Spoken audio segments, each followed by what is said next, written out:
Wamen Ratu Ayu Isyana Bagus Oka kunjungi rumah keluarga resiko stunting. Pengadilan tolak permohonan pra-peradilan Gemi Kawatu. Gubernur lantik Bupati Kabupaten Kepulauan Talaut.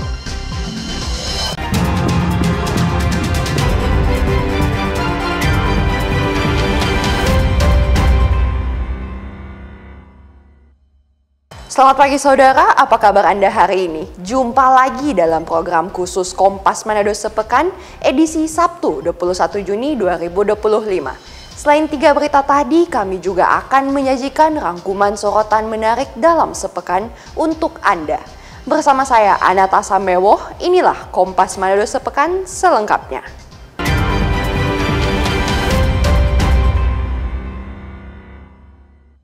Saudara Wakil Menteri Kependudukan dan Pembangunan Keluarga atau Kemenduk Bangga, Ratu Ayu Isyana Bagus Oka mengunjungi dan melihat proses produksi makanan bergizi gratis di Dapur Satuan Pelayanan Pemenuhan Gizi atau SPPG di Desa Saronsong, Kecamatan Air Madidi, Kabupaten Minahasa Utara, Sulawesi Utara.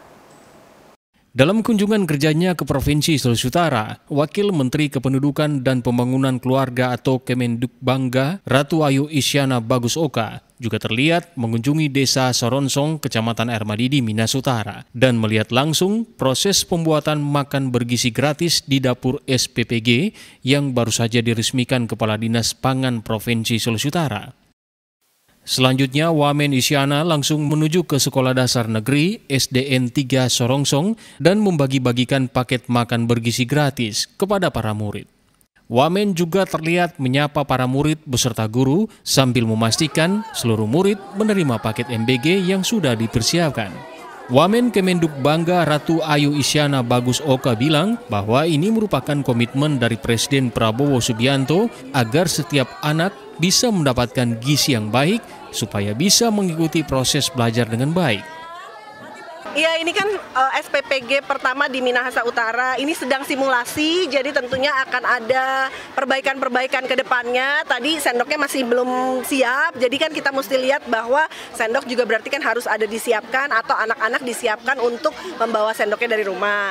Tapi yang jelas ini merupakan komitmen dari Presiden Prabowo Subianto agar setiap anak bisa mendapatkan gizi yang baik supaya nantinya bisa mengikuti pelajaran dengan baik. Dan yang paling penting juga, selain untuk anak didik, peserta didik di sekolah, MBG ini juga diperuntukkan bagi ibu hamil, ibu menyusui, dan anak-anak usia di bawah 2 tahun, anak-anak usia prasekolah. Sementara itu, Mitra BGN dan Ketua Yayasan Sejahtera Abdi Melki Pangemanan bilang, Dapur SPPG di Kecamatan Air Madidi ini telah siap untuk memproduksi MBG bagi 4.806 penerima MBG di Air Madidi. Jadi akan ada 4.806 peserta didik dan ibu hamil, ibu menyusui yang akan mendapatkan pelayanan dari dapur MBG yang ada di Saronsong Air Madidi. Untuk relawannya kan pekerjanya dari masyarakat sekitar, sehingga ini tentu menghidupkan ekonomi ya, membuka lapangan pekerjaan baru. Terus yang kedua, sumber daya lokal yang kita ambil. Dalam kunjungannya ke Sulawesi Utara, Wamenduk Bangga menghadiri sejumlah kegiatan, diantaranya mengunjungi anak resiko stunting dan membuka kegiatan internalisasi pembangunan kependudukan. Edward Siwi, Jimmy Dapar, Kompas TV Minahasa Utara, Sulawesi Utara. Sementara itu, Wakil Menteri Kependudukan dan Pembangunan Keluarga Ratu Ayu Isyana Bagus Oka juga mengunjungi Desa Saronsong, Kecamatan Air Madidi, Minahasa Utara. Pada kunjungannya, Wamen membagikan makanan bergizi gratis bagi seorang ibu yang sedang hamil. Usai meninjau dapur SPPG dan membagi-bagikan MBG untuk para siswa sekolah dasar, terlihat Wakil Menteri Kependudukan dan Pembangunan Keluarga atau Wamenduk Bangga, Ratu Ayu Isyana Bagus Oka, langsung menuju ke pemukiman penduduk Desa Sorongsong dengan membonceng sepeda motor. Pemilih naik motor, Bu, saat pantau. Setelah berkendara selama 15 menit, Wamen Isyana terlihat langsung mengunjungi sebuah rumah yang ditinggali oleh seorang ibu yang sedang hamil. Sebelum memberikan MBG buat Ibu Linda, Wamen Isyana bercakap dengan sang ibu hamil yang terlihat terharu dan tak menyangka akan didatangi Wamen dan diberikan paket MBG. Dan ini puji Tuhan, senang dan berterima kasih juga kepada Bapak Presiden yang sudah terharu Bu ya. Gak apa-apa Ibu. Sudah memperhatikan keluarga kami. Dan terima kasih juga buat Ibu. Yang penting sehat terus ya Bu ya. Yang penting sehat terus, anaknya nanti bisa jadi generasi penerus bangsa, jadi pemimpin masa depan, dan jadi anak yang berkualitas dan mampu berdaya saing di dunia internasional. Sementara itu, Wamenduk Bangga Ratu Ayu Isyana Bagus Oka bilang bahwa pihaknya memastikan bahwa program presiden ini tereksekusi dengan tepat sasaran kepada para ibu hamil. Iya, jadi seperti yang kita ketahui kan Presiden Prabowo Subianto itu punya salah satu program unggulan, yakni program makan bergizi gratis. Program makan bergizi gratis ini diperuntukkan untuk anak-anak usia sekolah dan dibagikan pada saat mereka ada di sekolah. Tapi selain itu ada juga program MBG juga diperuntukkan bagi ibu hamil, ibu menyusui, dan anak-anak usia di bawah 2 tahun terutama, karena di 1000 hari pertama kehidupan ini merupakan periode yang sangat krusial untuk pencegahan stunting. Nah, kita kan punya tujuan Indonesia Emas 2045. Anak-anak inilah yang nantinya akan menjadi generasi masa depan penerus bangsa, dan merekalah yang perlu kita cegah agar tidak sampai stunting. Sejumlah program Quick Wins juga dijalankan Kemenduk Bangga BKKBN RI dalam mendukung pencapaian RPJMN, diantaranya Gerakan Orang Tua Asuh Cegah Stunting atau Genting, Taman Asuh Sayang Anak atau Tamasya, Gerakan Ayat Ladan atau GAT, dan sejumlah program lainnya. Edward Siwi, Jimmy Dapar, Kompas TV Minahasa Utara, Sulawesi Utara. Saudara, selain membagikan makanan bergizi gratis, Wamen Ratu Ayu Isyana Bagus Oka juga mengunjungi 2 rumah keluarga resiko stunting. Setibanya di Kota Manado, Wakil Menteri Kependudukan dan Pembangunan Keluarga Republik Indonesia, Ratu Ayu Isyana Bagus Oka, melakukan kunjungan kerja ke rumah keluarga risiko stunting atau KRS yang ada di Kota Manado. Kunjungan ini menjadi salah satu upaya nyata dari program Gerakan Orang Tua Asuh Cegah Stunting atau Genting, yang pada dasarnya merupakan gerakan gotong royong dengan menyatukan kekuatan seluruh elemen masyarakat.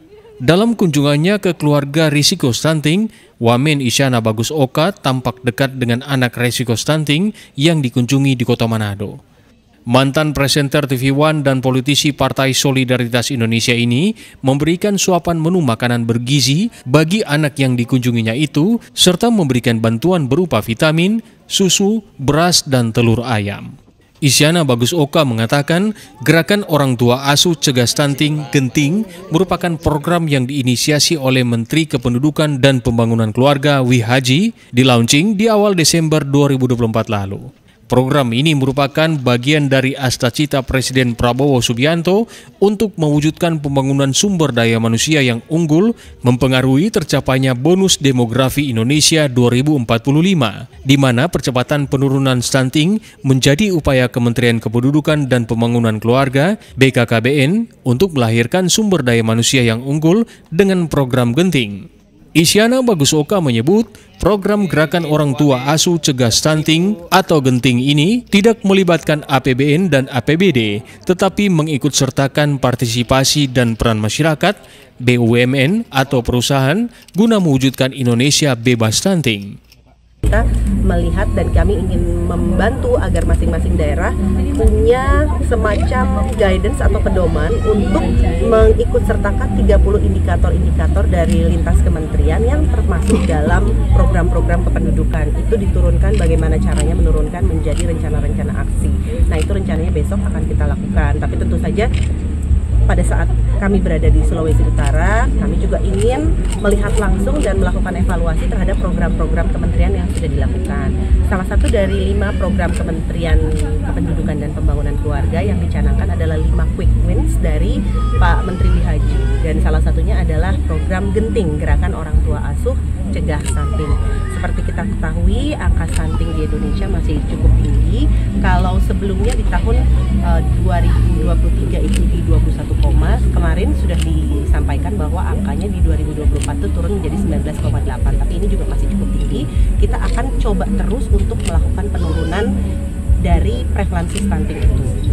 Diketahui Waka BKKBN Isyana Bagus Oka melakukan kunjungan kedua rumah keluarga resiko stunting KRS di Kota Manado, yaitu di Kelurahan Paniki 2 dan Kelurahan Sindulang, didampingi Wakil Gubernur Sulut Victor Mailangkai, Kepala BKKBN Sulut Jenny Yola Wonakan, Wakil Wali Kota Manado Richard Sualang, dan sejumlah pejabat lainnya. Jimmy Dapar, Kompas TV Manado, Sulawesi Utara. Saudara Wakil Menteri Ketenagakerjaan Immanuel Ebenezer Gerungan mengimbau masyarakat termasuk warga Sulawesi Utara agar tidak bekerja secara ilegal di sejumlah negara seperti Kamboja, Thailand, dan negara tetangga lainnya. Wakil Menteri Ketenagakerjaan Immanuel Ebenezer Gerungan menyoroti tingginya warga Sulawesi Utara yang bekerja secara unprosedural di sejumlah negara seperti di Kamboja dan beberapa negara sekitar wilayah tersebut. Atas tingginya kasus pekerja asal Sulawesi Utara yang tergiur bekerja secara unprosedural di negara-negara tersebut, Immanuel mengimbau agar masyarakat tidak lagi berangkat bekerja ke negara-negara tersebut. Saat ditemui sedang menikmati kuliner khas di Kota Manado, Immanuel bilang pekerja tersebut rentan terjerat kasus tindak pidana perdagangan orang, bekerja di perusahaan sebagai online scammer hingga terlibat sebagai operator judi online. Mengajak masyarakat Sulawesi Utara untuk tidak bekerja di Thailand, Kamboja, dan ada beberapa negara sebelahnya ya, Myanmar. Karena itu rawan sekali, kita negara harus bertanggung jawab terhadap warga negaranya. Sekali lagi kita minta saudara-saudara kita di Sulawesi Utara untuk tidak melakukan hal yang malah membahayakan dirinya. Karena di sana praktek scam lantas jadi operator judi online, kemudian perdagangan manusia, itu yang membuat kita khawatir. Dan kita lihat di beberapa media kan, mereka mengambil ginjal orang, itu ngeri sekali. Itu udah kayak nggak ada rasa kemanusiaannya. Kita berharap negara hadir dalam hal ini. Pemerintah melakukan kolaborasi bersama lintas kementerian dan lembaga, diantaranya Kementerian Perlindungan Pekerja Migran Indonesia, termasuk kepolisian, dalam upaya mitigasi untuk mencegah semakin banyak orang berangkat bekerja secara unprosedural ke luar negeri. Diketahui pemerintah Indonesia telah menetapkan Kamboja sebagai negara bukan tujuan pekerja migran Indonesia. Sayangnya di Sulawesi Utara sejumlah kasus dugaan tindak pidana perdagangan orang terus mencuat tahun 2024 hingga awal 2025. Para korban yang terlihat dalam dugaan TPPO ini sebagian besar diketahui berangkat bekerja di wilayah Kamboja dan sekitarnya. Bahkan ada sejumlah warga asal Sulut yang terpaksa meregang nyawa setelah diketahui berangkat ke Kamboja dengan alasan bekerja, namun sayangnya bekerja secara unprosedural. Yanemi Kesingal, Kompas TV Manado, Sulawesi Utara. Informasi pra-peradilan ditolak, polisi lanjutkan proses penyidikan, akan kami hadirkan sesaat lagi. Tetaplah bersama kami.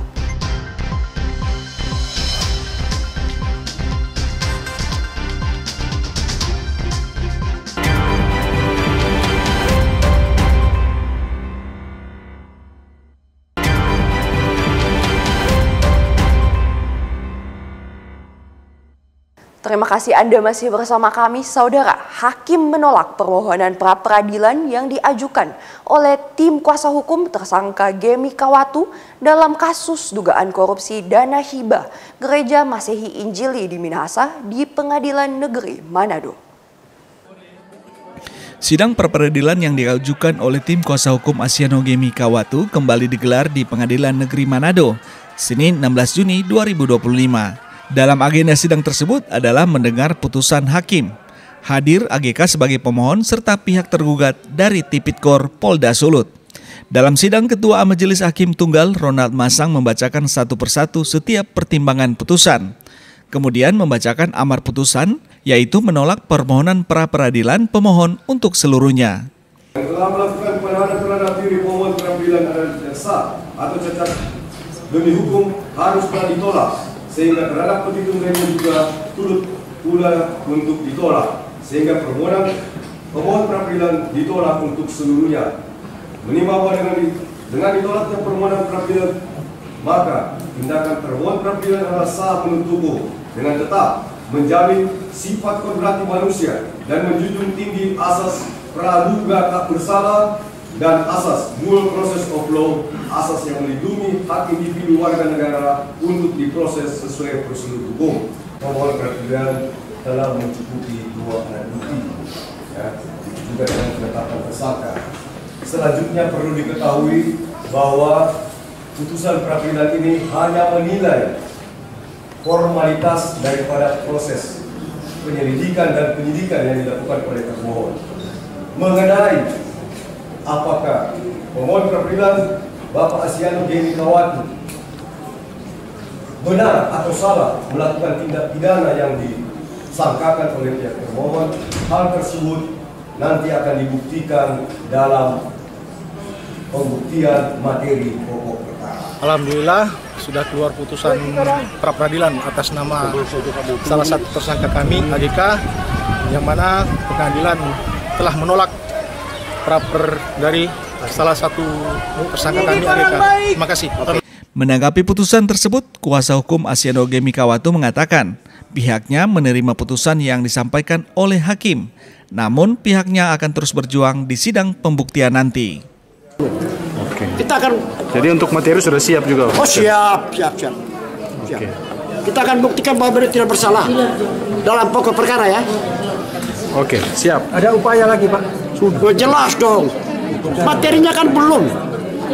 Baru pokok perkara. Nanti aja kita lihat. Nanti kita lihat aja. Oke, siap. Oke. Usai sidang, sejumlah keluarga dan pendukung AGK menangis di dalam ruangan sidang. AGK pun langsung dibawa kembali ke ruang tahanan Polda menggunakan mobil tahanan Polda Sulut. Jimmy Dapar, Kompas TV Manado, Sulawesi Utara. Saudara Direktorat Reserse Kriminal Khusus Polda Sulut akan melanjutkan proses penyidikan terbuka dan transparan kasus dugaan korupsi dana hibah di Gereja Masehi Injili Minahasa atau GEMIM. Hal ini menyusul ditolaknya permohonan pra-peradilan oleh salah satu tersangka oleh Hakim Pengadilan Negeri Manado. Langkah pra-peradilan dari pemohon yakni tersangka kasus dugaan korupsi dana hibah Pemprov Sulut ke Sinode GEMIM, Asiano Gemi Kawatu, telah ditolak Hakim Pengadilan Negeri Manado pada Senin 16 Juni 2025 melalui sidang putusan. Direktur Reserse Kriminal Khusus Polda Sulut Winardi Prabowo mengatakan permohonan pra-peradilan tersebut adalah hak semua orang sebagai bentuk kontrol untuk profesionalisme proses hukum yang dilakukan penyidik. Dalam permohonan pra-peradilan ini, Winardi menyampaikan Polda Sulut sebagai termohon membantah apa yang menjadi pokok permasalahan yang diajukan pemohon, yakni sah atau tidaknya penetapan tersangka terhadap tersangka AGK yang dilakukan penyidik. Menurutnya langkah proses penyidikan telah dilakukan penyidik secara profesional. Atas putusan pengadilan, Ditreskrimsus Polda Sulut juga akan melanjutkan proses penyidikan kasus tersebut. Dan di sini saya menyampaikan bahwa terkait pra-peradilan itu adalah hak semua tersangka, keluarga tersangka maupun pengacaranya. Ini sebagai salah satu kontrol untuk profesionalisme kinerja penyidik. Karena sesuai dengan pasal 77 KUHP dan hasil putusan MK, di dalam objek pra-peradilan itu ada beberapa yang dilakukan menjadi salah satu objeknya, yaitu pertama adalah sah tidaknya penangkapan dan penahanan, sah tidaknya penghentian penyidikan ataupun penuntutan, rehabilitasi dan ganti rugi, sah tidaknya masalah penggeledahan dan sah tidaknya pada penyitaan. Nah, kemarin kita menyaksikan sendiri bahwa pra-peradilan yang diajukan oleh pengacara dari tersangka AGK dan sudah dibacakan oleh hakim menolak semua pengajuan gugatan pra-peradilan dari pemohon. Winardi menambahkan pihaknya juga kini secara maraton berupaya melengkapi berkas perkara 5 tersangka kasus dugaan dana hibah GEMIM yang dikembalikan Kejaksaan Tinggi Sulut pada Mei 2025 lalu. Jimmy Dapar, Kompas TV Manado, Sulawesi Utara.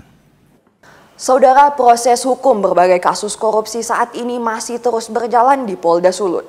Salah satunya kasus dugaan korupsi di Dinas Komunikasi dan Informasi Pemprov Sulut. Hingga saat ini penyidik Polda Sulawesi Utara telah melakukan pemeriksaan 38 saksi. Direktorat Reserse Kriminal Khusus Polda Sulawesi Utara terus melakukan pendalaman kasus dugaan tindak pidana korupsi di tubuh Dinas Komunikasi dan Informasi Pemprov Sulut tahun anggaran 2023 hingga 2024. Hingga saat ini penyidik Polda Sulawesi Utara telah melakukan pemeriksaan terhadap 38 saksi. Selain pejabat di lingkungan Diskominfo, penyidik juga telah memanggil sejumlah pimpinan media untuk dimintai keterangan. Sementara itu, Direktur Kriminal Khusus Polda Sulut Kombes Pol Winardi Prabowo mengatakan bahwa pihaknya sampai saat ini masih menunggu hasil perhitungan kerugian negara oleh Badan Pemeriksa Keuangan dan Pembangunan atau BPKP. Kasus yang sedang kita tangani yaitu di Dinas Kominfo Provinsi Sulut yang sedang kita dalami dan kita tangani. Dan ini kita sedang menunggu untuk hasil perhitungan kerugian negaranya. Ya, kalau nanti sudah ada hasil penghitungan kerugian negara, maka akan ditingkatkan dalam hal ini untuk menentukan siapa tersangkanya. Ya. Jadi belum ada status tersangka? Belum, semuanya masih saksi. Pak, berapa banyak saksi yang diminta keterangan ini? Dan untuk yang dari Kominfo sekitar 38. Dan akan bertambah terus. Ya. Jika hasil audit telah dikeluarkan dan terbukti ada kerugian negara, maka penyidik Tipikor akan langsung melakukan penetapan tersangka.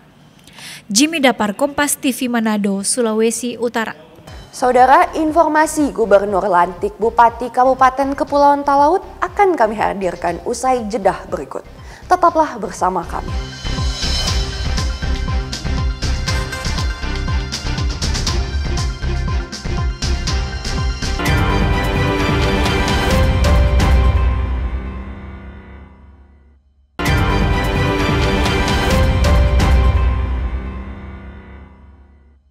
Terima kasih Anda masih bersama kami. Saudara, Gubernur Sulawesi Utara Julius Selvanus melantik Bupati Kabupaten Talaut Weli Tita di ruang Mapalus Kantor Gubernur Sulawesi Utara pada Jumat pagi.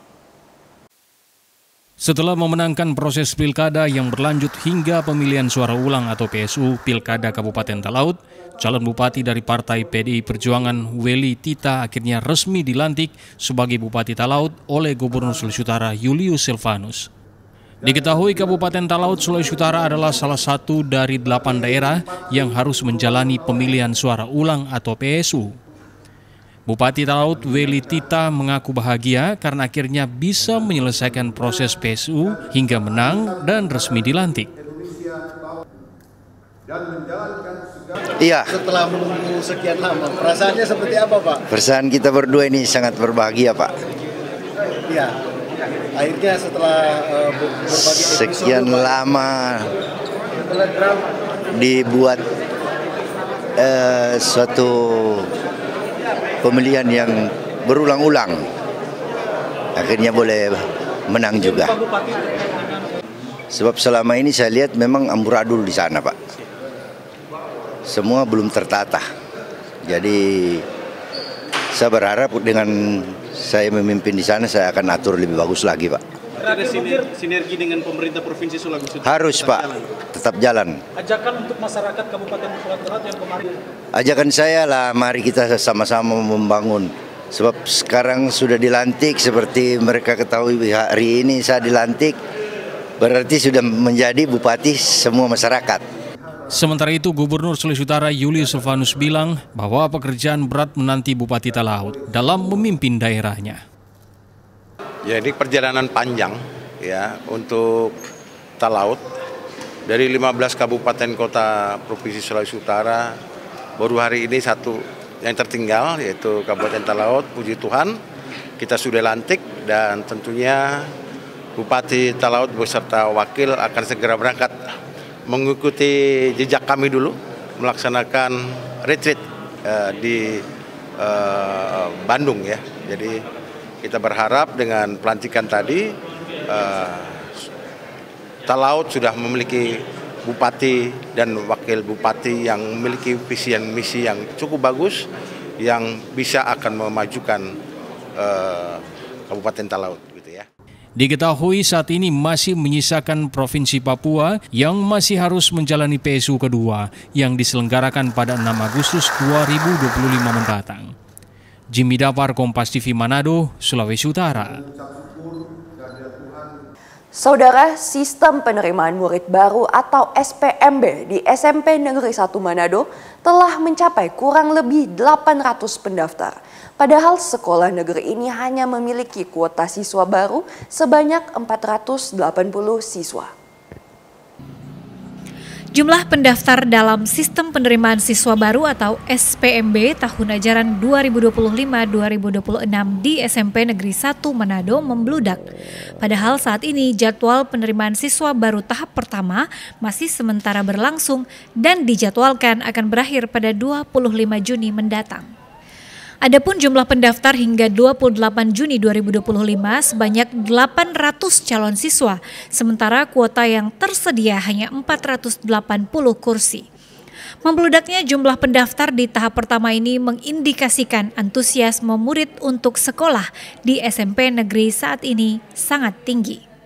Pihak sekolah mengapresiasi minat masyarakat untuk menempuh pendidikan di SMP Negeri 1 Manado. Namun sekolah tetap berpedoman pada petunjuk teknis bahwa ketersediaan kursi hanyalah 480 siswa, sehingga proses seleksi tetap mengedepankan jalur domisili 40%, jalur prestasi 35%, dan afirmasi 20%, serta mutasi 5%. Penerimaan murid baru di SMP Negeri 1 Manado, kami berpedoman dari Juknis yang sudah dikeluarkan oleh pemerintah Kota Manado, di mana pada tahun ini kami SMP Negeri 1 Manado mendapatkan kuota 480 siswa yang terdiri dari 40% untuk jalur domisili, 35% untuk jalur prestasi, 20% jalur afirmasi, dan 5% untuk jalur mutasi. Untuk saat ini terdata di SMP Negeri 1 Manado per hari ini sekitar 800 siswa yang sudah mendaftar. Sementara yang terverifikasi berkasnya itu ada 129. Data yang disediakan sertifikat sama kebetulan anak ini sudah dites, jadi sudah oke semua. Tapi kendala ini yang sementara saya sementara saya tunggu itu view-nya nggak bisa keluar di online begitu di websitenya. Tapi namanya sudah terdaftar, tapi setelah di view dinyatakan oke dan ya verifikasi sudah selesai, tapi belum keluar. Itu yang sementara. Jadi sudah diurus tadi, bagaimana hasilnya? Hasilnya belum ada juga. Oh, masih menunggu? Iya, katanya bisa 2 hari. Masih menunggu hasil pengumuman. Ibu mungkin harapannya apa, Bu, ke depan dengan harapannya sesuai hasil yang dicapai anak toh. Dalam SPMB kali ini, pihak sekolah menjadwalkan pendaftaran dibuka 2 tahap, di mana tahap pertama dijadwalkan 9 sampai 25 Juni 2025, dan selanjutnya pendaftaran tahap kedua dibuka jika pendaftaran tahap pertama belum memenuhi kuota, yakni 30 Juni hingga 3 Juli 2025. Yanemi Kesingal, Kompas TV Manado, Sulawesi Utara. Saudara, pendaftaran siswa baru tingkat sekolah menengah atas tahun ajaran 2025 sedang berlangsung. Seperti terpantau di SMA Negeri 9 Manado, sejumlah calon siswa dan orang tua terlihat mendatangi sekolah untuk melakukan proses pendaftaran pada Kamis pagi. SMA Negeri 9 Manado kini tengah membuka penerimaan siswa baru dengan menerapkan SPMB atau Sistem Penerimaan Murid Baru tahun ajaran 2025-2026 secara online. Proses pendaftaran telah dibuka sejak 2 Juni dan dijadwalkan ditutup pada 20 Juni 2025. Adapun kuota penerimaan siswa baru di SMA Negeri 9 Manado untuk tahun ajaran ini sebanyak 663 kursi yang dibagi dalam 17 rombongan belajar.